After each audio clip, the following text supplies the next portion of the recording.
an understanding of these could be sort of a solution or an antidote to some of this, to some of these issues in the common discussions that we're seeing. So one word called consilience, and the other is dialectic.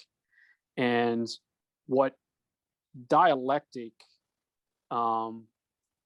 allows is the ability for that conversation between people to take place and to learn from each other and to find out, oh, you're colorblind, and all those technical scientific issues. It's more of a problem solving technique as opposed to debate. So I talk a lot about we need to value dialectic over debate. And and this word dialectic is a common thread through Socrates, Plato, and Aristotle.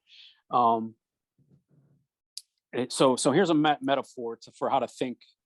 It's sort of the opposite of debate, where you're sort of trying to win an argument or score points or sound smart or impress an audience. And none of that has anything to do with solving a problem or getting to the truth, right? That's all irrelevant. But that's all we see today is more debates and arguments, as opposed to the antithesis of that, I would say, is the dialectic process, where you have two genuine truth seekers who are trying to come and a collaboration. And here's I think it's a great metaphor that you'll appreciate, because I know I have two musical metaphors, and that's why I think you'll appreciate it, because I know you're very musically minded.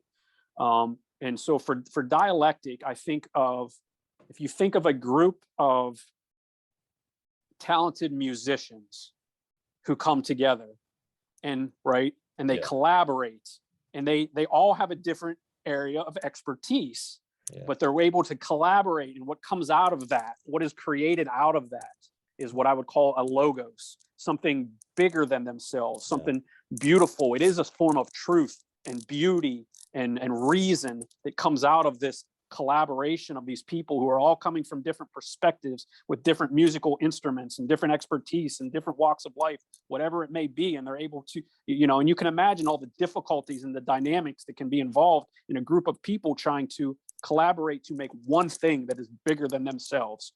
Now, you take that as people trying to have conversations about, what if we approached our conversations on these difficult topics with that mentality? Not, I'm going to come in and argue with somebody or try to one up somebody, but let's problem solve. Let's collaborate together. And what we can do by collaborating between each other is we're going to come up with something better than either one of us. It's more truthful, more beautiful, more reasonable than anything that we could have ever done. Just imagine the shift in the culture and the conversation if that is how children were taught to approach these discussions, and how opposite that is. You know what I mean? Yeah.